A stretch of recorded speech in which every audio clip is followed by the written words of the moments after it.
Hello everyone and welcome back to another roadmap update video. This is as of the 3rd of May 2022 and it is a big one. But first off, let's just quickly start off this. So big thanks to Dovetail Games for this clip, obviously all credit to them, and it has been muted due to copyright reasons. But yeah, sit back and just enjoy this amazing teaser trailer.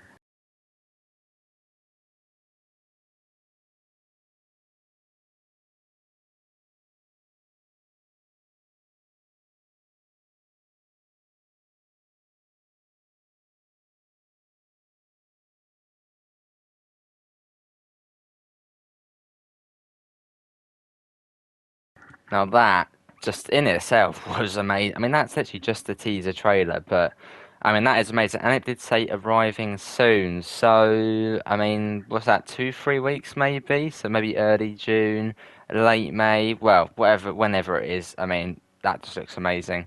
And there's some screenshots which we shall go through now. So let's have a read of the roadmap. So this month's roadmap is a bit of a monster, providing updates on and some screenshots for Spirit of Steam, Bakerloo timetable improvements. Good to see that's back. The DBBR 187 and Curators Club logo decals. We also feature updates on some meatier subjects such as game save, Xbox audio, console betas, and red light issues. And obviously, they will be live at 8 o'clock tonight for a more in depth look at this. So, what's changed this month? Whilst we focus on fine tuning Spirit of Steam and core game improvements, we've added a new US route to our roadmap. Full details will come in future articles. As it is very early stages of development, the German route announced last month is also in its early stages, so we've not quite provided additional information at this stage. We've also added a new entry to the Preservation's crew list, Bakerloo timetable improvements, which we'll go for in a second, but I'd imagine that will be what they were originally going to do when the TS Train 2 first come out. You know, make the underground feel busier, you know, trains coming every sort of 4 or 5 minutes, that sort of thing. Also, as mentioned in last month's roadmap stream, after Spirit of Steam has been released, we want to take some time to review the high-profile issues we've seen reported by the community. So the roadmap for the next couple of months is unlikely to move significantly in terms of Dovetail Games releases. So the Spirit of Steam update, which we've already seen the teaser trailer for, but you can see some screenshots here.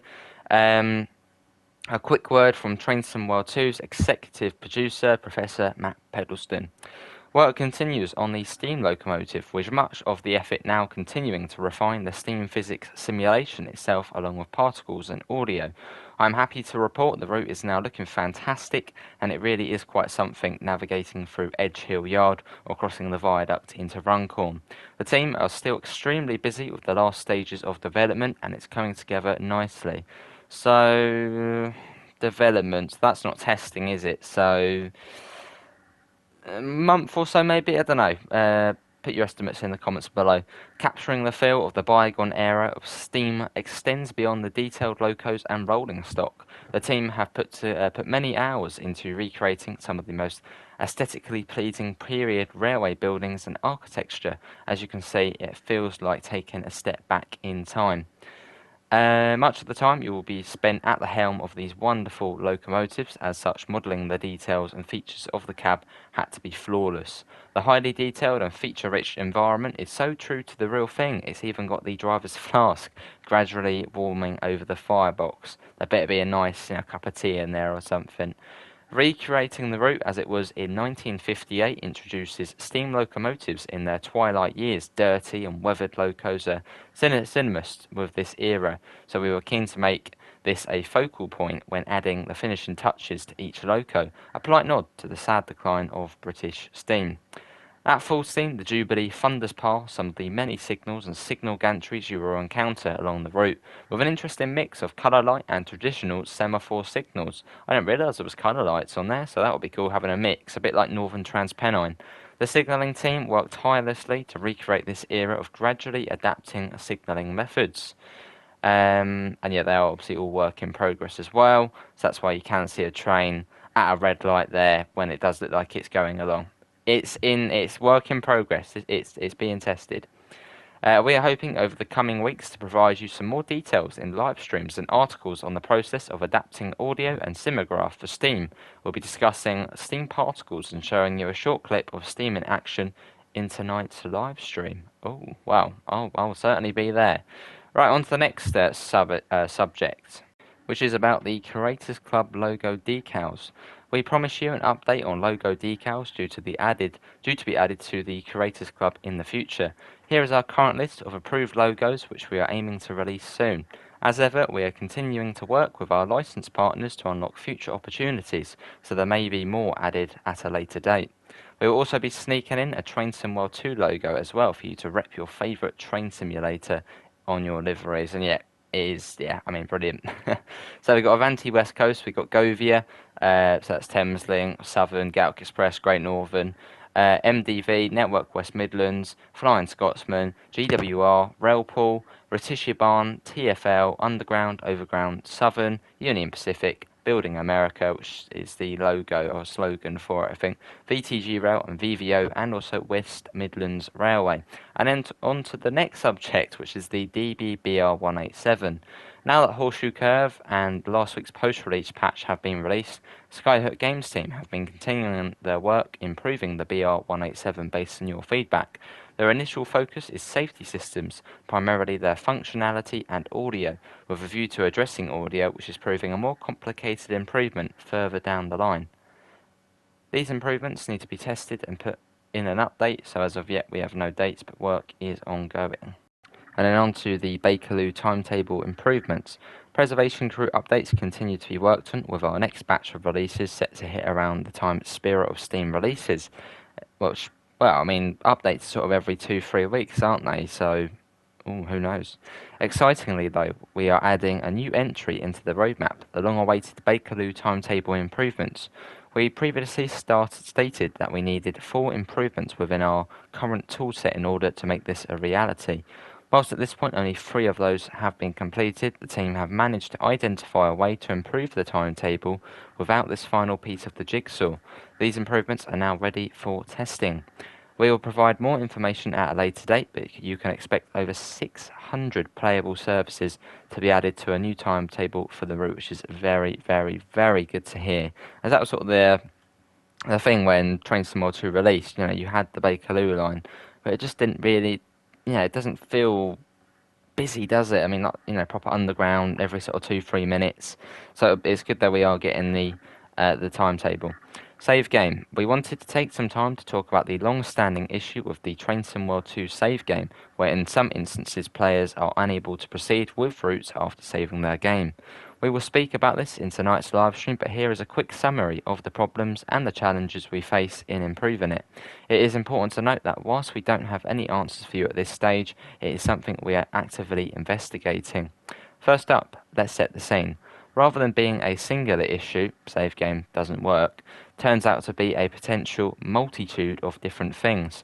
Fundamentally, when you save your game, the goal is that all elements of the game state are saved, such as where all the trains are, where they're going, how fast, what state all the controls are in for the player, and so forth. But what has been happening instead is that there is an issue with the save restore process for the dispatcher, where trains that restore after you save mid-services are managing to come up with different priorities, different paths, and so forth.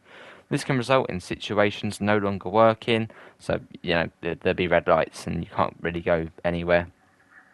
We've been investigating for a while the extent of the problem. Initial reviews have found that most of the Train Sim World 2 locos tend to restore without an issue. Some will load in with one or two issues that manifest rather more significantly. Fixing this has a range of solutions needed. At the easy end of the spectrum, it can be as straightforward as ticking a box to mark something for save data. But at the other, we will need to redo scripting to make the game cope with resuming partway through, and these may have knock-on effects for other content which is currently working as intended. The nature of these more complex, risky fixes, especially involving the dispatcher that touch all of the areas of the game, is going to involve core changes to resolve. These are then per locomotive changes to resolve any save restore issues on case-by-case basis. Beyond that, there's the need to then more investigation in scenarios to ensure that they are persisting all of their data correctly, but we haven't fully tested that side of things yet. That hopefully provides more context as to the extent of the issue. Initial investigation is underway, but this is by no means a simple fixes, and at this stage we cannot commit to large-scale improvements. And then console betas. As part of our ongoing drive to improve the quality of our releases, we are delighted to report that we now have around 20 Xbox players who are now running a version of the core game that will launch when the Steam release goes out, featuring improvements that touch all routes and are doing this across a variety of different Xbox devices. We do this to try to mop up any potential issues we may see as these changes interact with other routes. And getting beta testers introduced has worked well, and we are getting great feedback. So here's a big thanks to everyone who volunteered and is participating.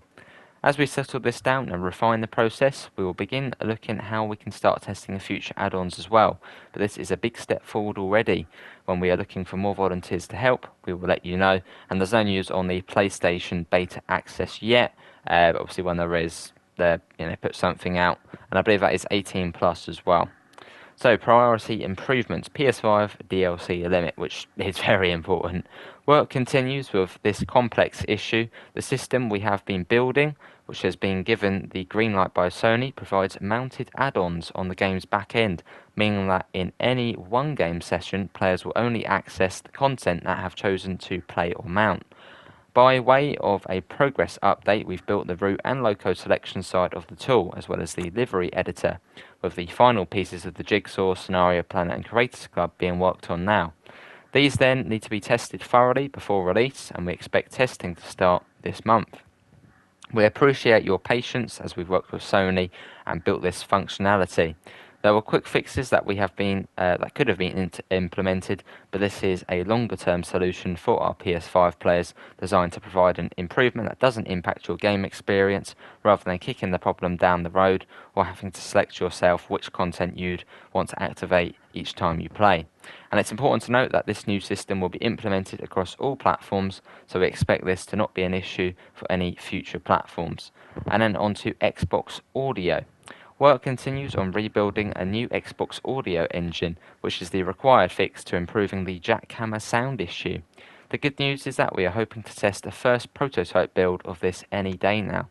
The testing will confirm whether this approach resolves the issue, but to be clear, this doesn't mean that a resulting fix will be imminent. Once we have the prototype and have proved the issue is resolved, we can then start doing performance testing on it in order to verify if it's going to stress the already tight memory conditions on Xbox, and if so, start to look at what our options are for resolving that. Finally, we will by this time have an understanding of what's involved to reflect the changes to the wider catalogue of Train Sim World 2, and then we'll then be in a position to estimate a release date. Before that time though, we will come back to you with all the updates as we test the prototype. It will be a huge milestone just to confirm that it does indeed fix the issue, and we will then be on to the tedious but very important practical issues around making it available. And now the dispatcher red light issues. We launched an update earlier this month specifically targeting issues where what issues players were experiencing on the Harlem line.